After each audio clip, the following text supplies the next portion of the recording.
안녕하세요. 심리맨입니다. 심리맨 TV 채널은 심리와 마음에 관한 이야기를 나누는 심리 전문 채널입니다. 오른쪽 하단에 구독 버튼을 눌러주시면 이 채널을 잊지 않고 받아보실 수 있습니다. 리얼리티 트랜서핑 제3권 강독입니다. 오늘은 제5장에 들어가는 날인데요. 5장부터 이제 6장까지 가면 이 책이 마무리가 되죠. 6장은 아주 짧은 내용으로 구성되어 있고요.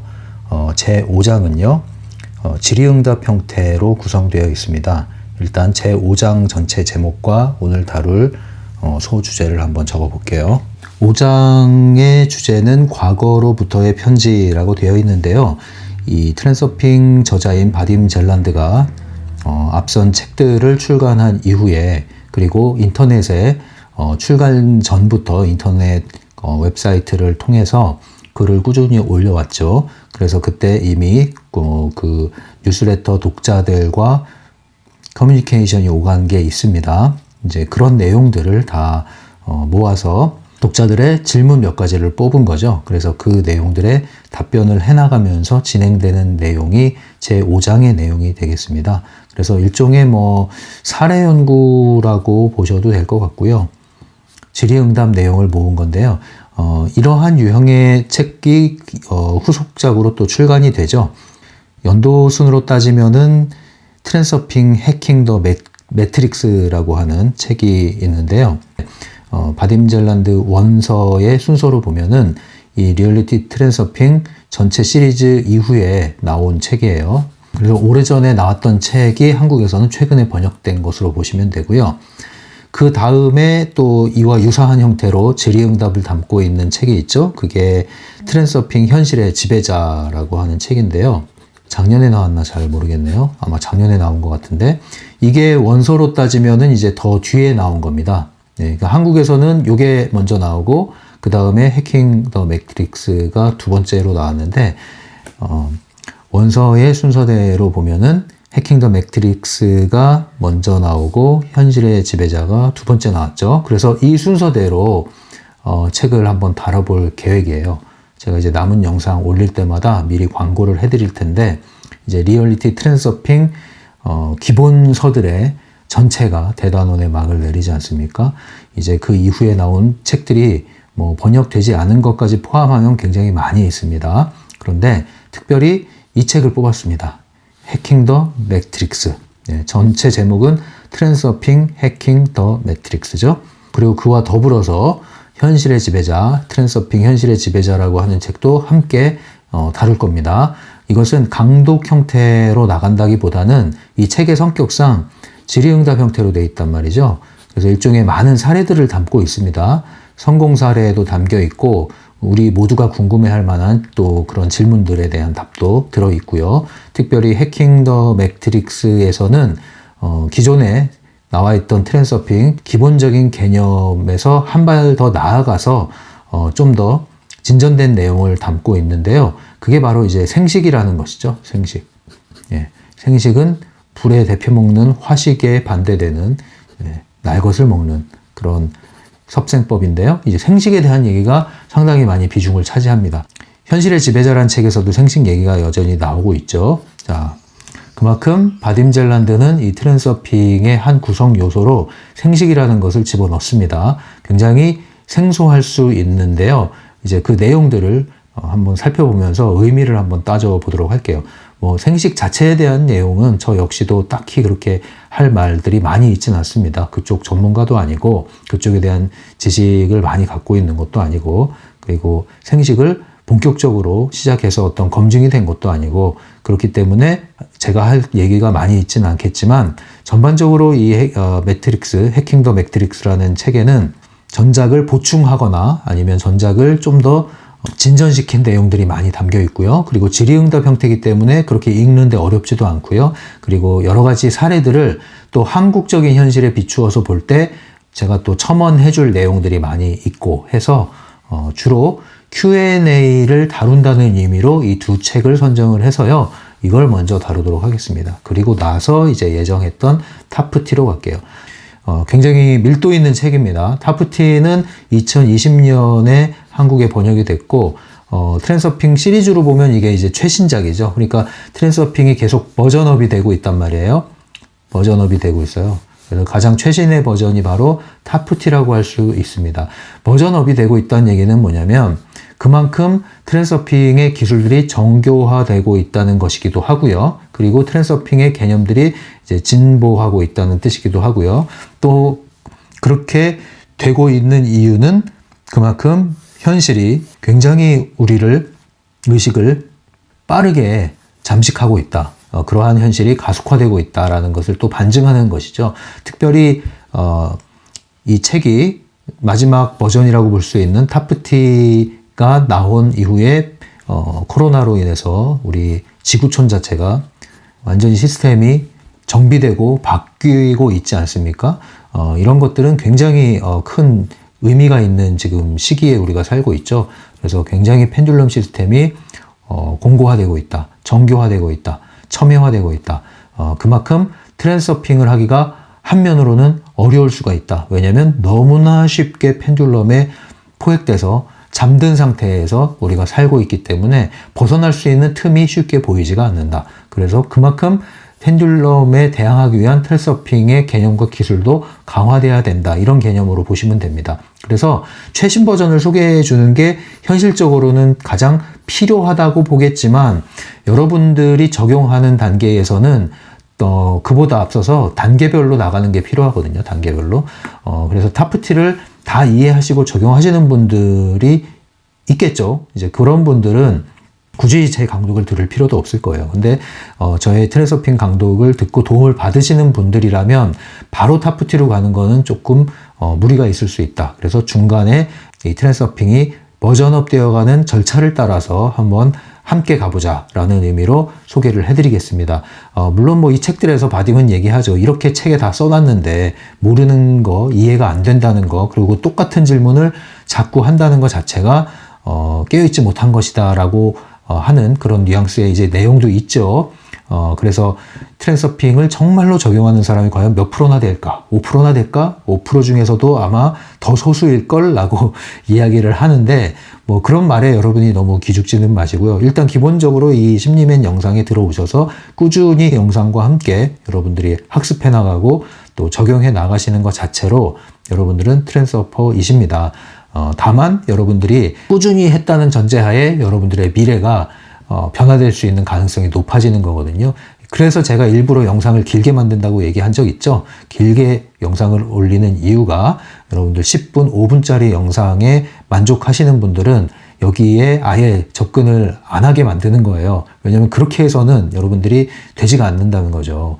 꼭 도움 받으실 분들 오셔서 도움 받으시고 도움이 되신다면 꾸준히 함께 하시고 꾸준히 함께 하시다가 정말로 여러분들의 길을 찾고 트랜서핑에 대한 진짜 감을 찾아서 여러분들이 뭔가 확신이 생기고 그 길을 가신다면 그럼 이제 여러분들의 길을 가시면 되는 겁니다. 뭐 그러다가 여러분들이 마음이 있어서 저에게 그런 내용들을 또 사연을 보내주시고 하시면 공유해 주시면 저는 또 반갑게 따로 또 가치를 가지고 여러분들과 함께 가지 않겠습니까?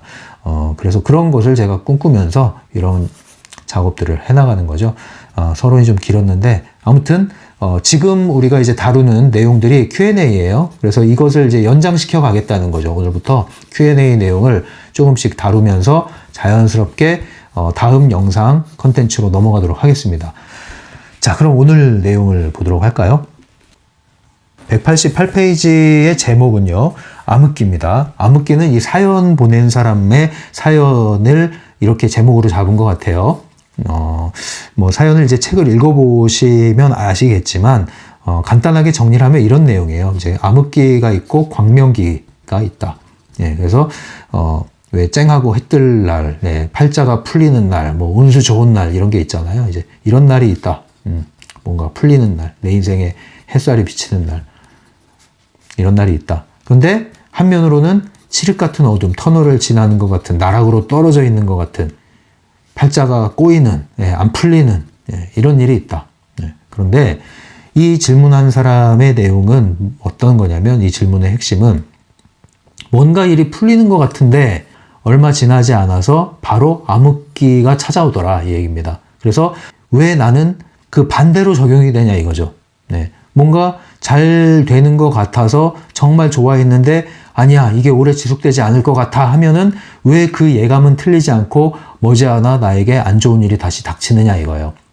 왜 성공 뒤에 실패가 뒤따르냐 이거죠. 왜 성공의 감격 뒤에 실패의 좌절을 경험해야 했느냐 이거죠. 이제 이런 경험에 대해서 질문을 하는 겁니다. 그래서 이런 경험이 자기는 너무나 모순적이다. 모순적이다. 네, 이해가 안 된다. 왜 이런 일이 벌어지냐 이런 질문을 한 거예요. 이런 경험을 하신 분들이 있죠. 네, 제가 알기로는 구독자분들 중에서도 이런 비슷한 질문을 해주시는 분들이 있어요. 자, 일단은 이제 먼저 바딤 젤란드의 답변을 한번 정리해 보도록 하겠습니다. 바딤 젤란드의 답변은 첫 번째는 모순이 아니다. 너는 이것을 모순이라고 생각하지만 절대 모순이 아니고 정확히 이치에 따라서 벌어진 일이다. 이렇게 얘기를 합니다. 네, 그 이유를 얘기하는 것은 이제 190페이지에 보면 이런 내용이 있어요. 읽어볼게요. 저는 차분하고 평화로운 삶을 살고 있었습니다.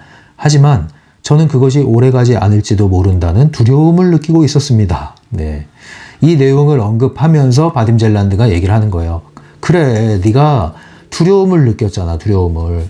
잘 풀리고 있는데 왜 두려움을 일으키냐 이거죠. 잘 풀리고 있을 때는 그것이 더 잘 풀리는 길로 갈 수 있는 길을 계속 열어주면 그만인데 왜 너는 이것이 오래 가지 못하면 어떡하지와 같은 그러한 두려움을 일으키냐 이거예요. 그 두려움이 정확히 적중을 해서 반영된 게 당신이 말하는 암흑기가 도래한 거다. 그러므로 모순된 건 없다. 다 너의 선택의 결과다. 이거 이제 첫 번째 답변인 거예요. 네. 그런데 왜 광명기에서 그럼 두려움을 일으켰을 때 암흑기로 갔느냐? 모든 것은 거울의 법칙, 이중 거울의 법칙에 따라서 현실로 반영되는 거 아니냐? 너의 사념이. 그런데 너는 광명기를 맞이했어. 자, 그러면은 그 다음에 계속 너는 이 광명기를 즐기면서 이러한 빛나는 너의 미래를, 찬란한 너의 미래를 계속 마음속으로 가꾸어 나갔다면, 그러한 태도를 유지했다면 너는 계속 이 현실을 지속할 수 있었을 텐데 왜 두려움이라는, 불안이라는 에너지를 방사하느냐 이거죠. 방사하는 순간 이 거울의 법칙에 따르면 현실로 나타나는 것은 서서히 반영된다고 그랬죠. 서서히. 예. 뭔가 뿌옇게 형태가 보일 듯 말 듯 하다가 실루엣이 보이다가 그림자처럼 희미하게 나타나기 시작하면서 점점점 선명하게 나타나다가 자세하게 이 현실에 구현이 된다. 그러므로 시간이 걸린다. 시간이 걸리기 때문에 지속적으로 동일한 태도를 유지해야 된다. 그래야 지금 맞이한 이 광명의 현실을 지속적으로 유지할 수 있는데 너는 이것이 얼마 되지 않아서 다시 부정적인 에너지를 방사를 했다. 이 얘기를 하는 거죠. 자, 그럼 여기서 우리가 배워야 될 게 뭡니까? 여기서 배워야 될 것은 지속하는 거예요. 지속하는 거. 어떤 걸 지속해요? 태도의 방향을 지속하는 거. 사념의 방향을 지속하는 거. 네. 그러니까 지금 있는 현실에 굴하지 마시고, 지금 있는 눈에 보이는 현실에 일희일비하지 마시고, 계속 지속하라는 거예요. 나의 태도를. 제가 그 얘기 했잖아요. 옛날에 이제 그런 책이 있다고. 그 김준홍 목사님이라고 두레마을 하시는 분이 그런 책을 썼어요. 쓰레기통의 옆에 넘어지더라도 하늘을 본다. 이런 제목의 책이 있어요. 내용은 기억 안 나는데 제목이 너무 좋아서 제목은 지금까지도 기억해요. 쓰레기통 옆인지 앞인지 했던 쓰레기통에 넘어지더라도 하늘을 본다는 거예요. 내가 처한 현실이 암흑기야?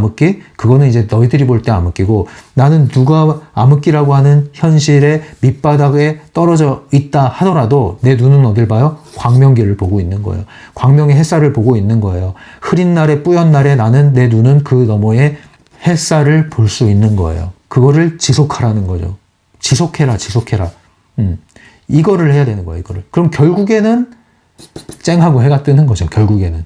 그럼 해가 떴으면 왜 해가 질까 두려워하느냐. 해를 즐겨라 계속. 네. 그럼 그 해는 더 붉게 타오를 것이다. 이게 원리예요. 그래서 이 지속이라는 게 이제 중요한 키워드가 되는 겁니다. 이 사례의 교훈이 되는 거죠. 또 하나는 뭐냐면 이제 이 실패한 이유를 바딤 젤란드가 지적하는 것은 자신의 시나리오를 고집해서 변화를 실패로 간주했다. 이 자신의 시나리오를 고집했다는 게 뭐예요? 그게 바로 내부 의도라는 거죠.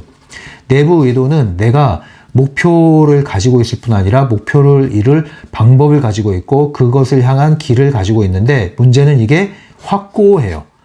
이거 아니면 안 돼. 무조건 이거여야 돼. 그래서 이 단계, 계획대로 철저하게 이행돼야 되고 수행돼야 되고 그렇게 한 결과로 나는 이러한 성공의 경험을 해야 되는 거예요. 예. 이 길밖에 없어. 네, 여기서 벗어나면 안 돼. 무조건 오늘 이걸 달성해야 돼. 무슨 일이 있어도. 뭐 이런 것. 이 내부 의도죠. 이거를 흔들면 안 된단 말이에요. 이게 여기서 벗어나게 되면 나는 불안해지기 시작하고 이것은 실패라고 간주를 하는데 받으면 말은 뭡니까? 그게 아니다. 그게 아니다. 그것은 내부 의도다. 그건 네 생각이고 트랜서핑은 내부 의도만으로 이루어지는 게 아니다. 외부 의도라는 것을 이용하는 거다. 외부 의도는 외부에서 오는 힘이니까 외부에서 힘이 오려면 문을 열어야 돼요? 닫아야 돼요? 열어야겠죠? 문을 열어야 돼요. 문을 연다는 것은 내가 가지고 있는 시나리오를 고집해서는 안 된다는 거죠. 물론 내가 있죠. 나의 방법이 있고 내가 생각하던 길이 있죠. 하지만 고집하지 말아라. 그리고 문을 열어둬라. 더 좋은 길이 있을 수 있다. 더 빠른 길이 있을 수 있다. 더 안전한 길이 있을 수 있다. 열어두라 이거죠. 근데 열어두질 않았어. 열어두지 않았다는 것은 이 변화를 실패로 간주했다. 정말 이 성공이라는 거 모르는 거거든요. 겉으로 보면 눈앞에 있는 펼쳐진 상황만 보면 실패로 보이는데 그 실패로 인해서 성공에 이르는 사람이 있어요. 이것을 실패로 받아들여서 좌절하지 않고 이것을 딛고 나가는 사람이 성공을 하잖아요. 그러니까 항상 우리는 내 뜻대로 되지 않는 것에 대해서 짜증내고 불만 내세우고 좌절하는 버릇을 내려놔야 됩니다. 항상 뜻하지 않은 일이 생기면 그 흐름을 살펴야 돼요. 일단 멈추시고 살펴보셔야 돼요. 이건 뭐지? 이런 생각으로 살펴보시고 열어두셔야 된단 말이에요. 그러니까 예를 들면 뭐 어떤 사람은 이제 대기업에 입사하는 게 목표고 꿈이에요. 자, 입사를 했어. 그럼 여기서 이제 평생 다녀야 돼. 근데 얼마 있다야 여기서 원치 않는 퇴사를 하게 됐어. 그럼 이거를 실패로 받아들인다는 거죠.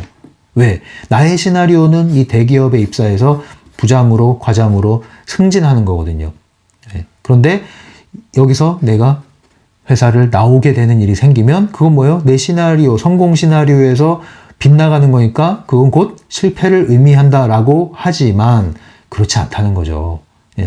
오히려 그것을 계기로 기회가 되어서 더 나은 성공의 길로 이루어 나가는 사람들이 있습니다. 그리고 그런 길이 여러분들에게 온 것일 수 있다는 겁니다. 그거 모르는 거거든요. 제가 서민갑부라는 걸 자주 본다고 그랬잖아요. 이거 잘 챙겨봐요. 이제 여기에 내부 의도, 외부 의도 관점으로 보면 되게 재밌거든요. 이게 펜듈럼의 성공인지 트랜스퍼의 성공인지 이런 거 보는 재미가 있거든요. 근데 이제 최근작 중에 인테리어 하는 회사 대표인데 젊어요. 30대. 30대의 대표인데 대기업에 다니다가 이거 내가 생각한 회사 생활이 아니다. 그래서 과감하게 용기를 내고 때려쳤어요. 27살인가 20대 후반에 나왔어요. 나오고 나서 자기가 하고자 하는 일을 이제 해나가기 위해서 여러 가지 현장에서 이제 경험을 쌓습니다. 이제 이런 인테리어와 관련된 일을 하려고 했겠죠. 그래서 막노동도 하고 현장을 경험해야겠다 해서 완전 막노동도 하고 일당 6만 원짜리. 남들이 봤을 땐 실패한 인생 아닙니까? 그 단면만 보면 멀쩡한 대기업에 잘 다니다가 제 발로 나와. 그것도 얼마 되지도 않아서. 미친 짓이죠, 이거는. 취직하기도 힘든데. 그리고 나서 뭐 해요? 일당 6만 원짜리 막노동을 해요. 별 보고 나가서 별 보고 들어오는 막노동을 해요. 이 누가 보면은 욕먹을 짓이고 부모는 뭐라고 그러겠어요, 당연히. 그죠? 놀라운 거는 이 부모님들이 확실히 다르더라고요, 마인드가. 아버지가 전혀 걱정을 안 해요. 대견스러웠다는 거예요. 그리고 믿어줬다는 겁니다. 굶어 죽지 않는다는 거죠. 어쨌든 회사를 나와서 밑바닥부터 경험을 몸소하면서 인테리어 업계에서 이제 성공을 하게 되는데 중요한 건 성공이라는 인생 트랙으로 넘어가게 된 계기가 뭐냐면은 정말 영세한 업체였죠. 직원도 몇 명 안 되고 일감도 들어오지 않고 그래서 이러다가는 이제 망한다 뭐 이런 상황까지 가는 거죠. 그런데 일이 들어왔어요. 들어왔는데 이제 공사 인테리어를 하는데 타일 공사를 제대로 못한 거예요. 네, 엉성하게 한 거죠. 그래서 그거 떼내고 붙인 게 이제 기존에 있는 타일하고 모양 색깔이 다르니까 주인이 좋아하겠어요? 누구라도? 같은 돈 내고 하는데 이렇게 해주면 좋아하겠냐고요. 기분 나빠하지. 근데 이제 잠이 안 오더라는 거야, 집에 가서. 고객이 그냥 한숨 쉬고 됐다고 가라고 해서 쫓겨나듯이 해서 오긴 했는데 도저히 잠이 안 오더라는 거예요. 그래서 이제 전화를 해가지고 한 말이 저에게 1시간만 주십시오. 제가 이걸 다 다시 복구해 놓겠습니다. 부탁입니다. 그래가지고 시간을 달라. 예, 갔어요. 그래서 그 벽에 있는 타일 다 떼내고 완전히 그냥 다시 새롭게 보수해서 공사를 새롭게 다 해놓은 거예요. 물론 돈 안 받고. 예. 그랬더니 마음이 편했더라는 거예요. 예. 자, 그리고 어떤 일이 벌어졌어요? 알고 봤더니 그 집에 공사를 의뢰한 고객이 그 인근의 건물을 6개나 가지고 있는 건물주였다는 거예요. 그러면서 이제 그분이 하는 얘기가 자네 이 옆에 건물도 다 자기가 한번 하는 게 어떻겠나 그러면서 이제 일이 연쇄적으로 풀리기 시작한 거죠. 자, 이런 게 이제 하나의 케이스인 거예요. 좋은 케이스인 거예요, 이런 게. 예. 더 자세한 얘기는 이제 나중에 사례 연구할 때 하도록 하고요. 자, 중요한 건 뭐냐면은, 실패를 좌절로 가져가지 말아라. 실패를 절대 좌절로 가져가지 말아라. 성공하는 사람의 공통점은 실패는 하나의 통과 의례다. 그리고 실패를 통해서 더 소중한 것을 배운다. 결국은 성공하게 될 거기 때문에 실패라는 것은 끝이 아니다. 이것은 과정이다. 반드시 그렇게 생각하셔야 돼요. 반드시. 예. 그러면 이 트랜서핑에서도 그런 마인드가 절대적으로 필요하거든요. 그래서 타프티에 보시면 유용함 찾기라는 게 나오잖아요.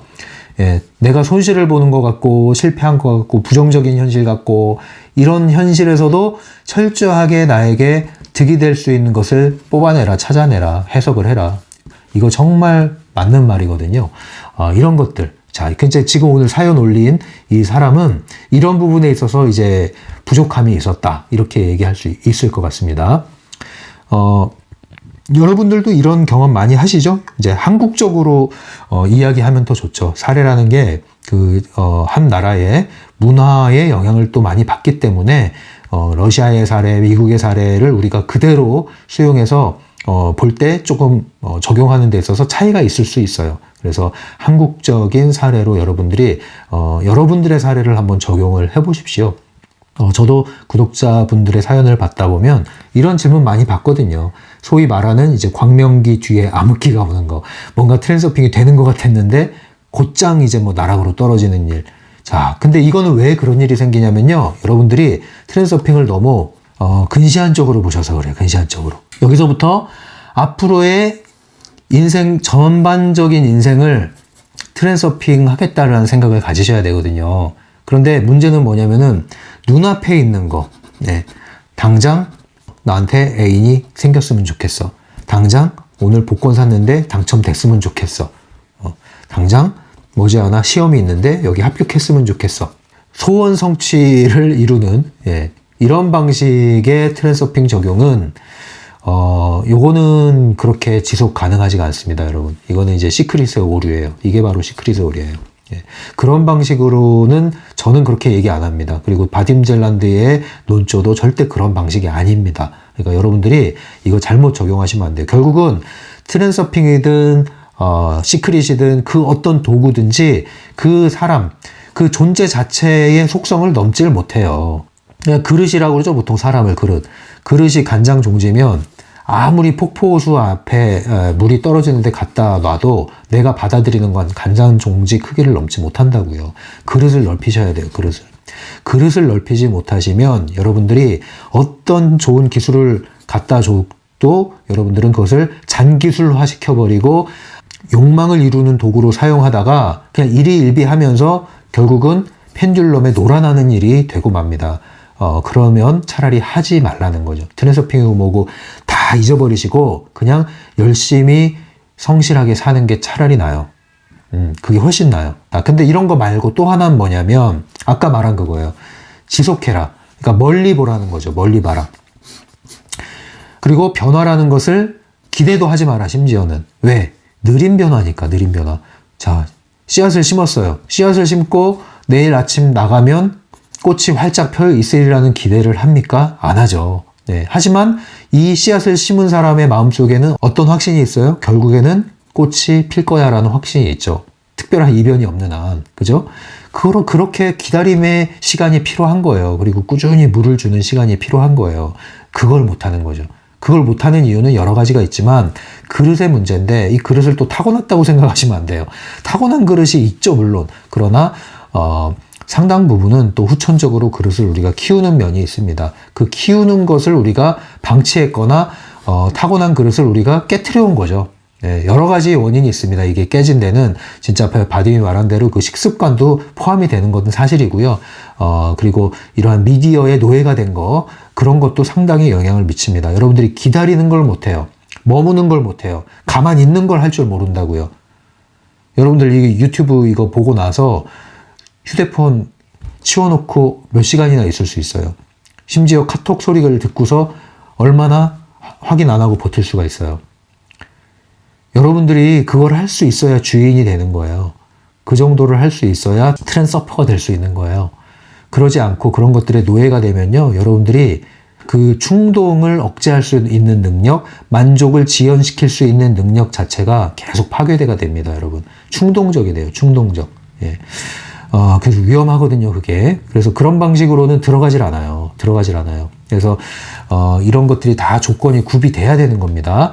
그래서, 이러한 영상을 꾸준히 해오신 분들은 그거 자체로 정말 놀랍다는 거예요. 정말 다시 한번 저는 박수와 칭찬을 아낌없이 보내드립니다. 네. 지금까지의, 강독을 다 들어오셨고, 또 책도 함께 해왔고, 여전히 책을 펼쳐보시면서 적용하려고 시도를 하고 계시는 분들은 결과에 연연하지 마십시오. 그거 자체로 여러분들은 이전보다 훨씬 나아지게 되어 있습니다. 정신적인 근력이 커지게 되어 있어요. 못해도 30분 이상 영상인데 이거 보시는 것 자체가 대단한 겁니다. 점점 우리가 진득하게 머물러서 뭔가를 몰입하고 오랫동안 할 수 있는 그런 능력들이 점점점 바닥나고 있어요. 말초적이 돼가는 거죠. 그렇게 되면 안 돼요. 그렇게 되면. 이건 이제 제 잔소리였고요. 자, 그래서 핵심 정리하고 마칠게요. 오늘 이 사례의 핵심은 첫 번째, 거울의 법칙을 다시 한번 확인해 주는 겁니다. 거울의 법칙. 거울의 법칙의 특징이 뭐예요? 거울의 법칙이라는 건 세상은 거울이다 이거죠. 그래서 세상에 대한 나의 태도를 바꿀 때 현실이 바뀌게 돼 있다. 이 얘기예요. 근데 문제가 있습니다. 이중거울, 에너지 차원에서의 이 거울은 서서히 반영이 되기 때문에 시간이 필요하고 그래서 우리는 지속하고 기다려야 된다. 인내해야 된다. 이게 아주 중요한 관건입니다. 이게 오늘의 핵심이에요. 두 번째, 내부 의도와 외부 의도의 충돌에 대한 내용이 핵심입니다. 이 책에 보시면 190페이지에 이런 내용이 있어요. 제가 읽어볼게요. 나쁜 것은 좋은 것을 뒤따라올 수가 없습니다.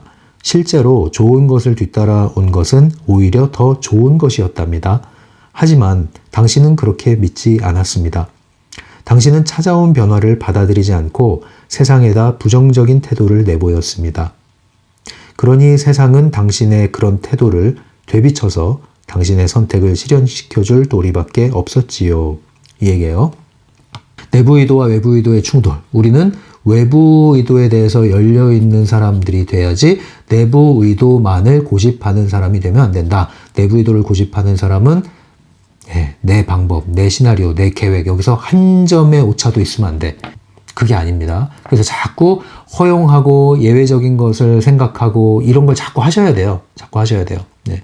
이 두 가지를 한번 접목을 해보세요. 이런 유사한 그 경험을 했거나 하고 계신 분들이 있다면 여러분들의 현장에서 한번 이 두 가지 개념을 점검을 하시고 적용을 해보십시오. 나는 과연 얼마나 지속을 하고 있었던가? 나는 눈앞에 펼쳐진 것에 의해서 일일비하고 있진 않았는가? 과연 나는 얼마나 외부 의도에 열려 있었던가? 나는 과연 내가 고집하는 방법과 길과 목표 시나리오에 붙잡혀서 다른 것을 전혀 허용하지 않고 오직 거기서 벗어나면 당황하고 불안해하고 두려워하고 그것을 실패로 여기진 않았던가. 이제 이런 걸 한번 생각해 보세요.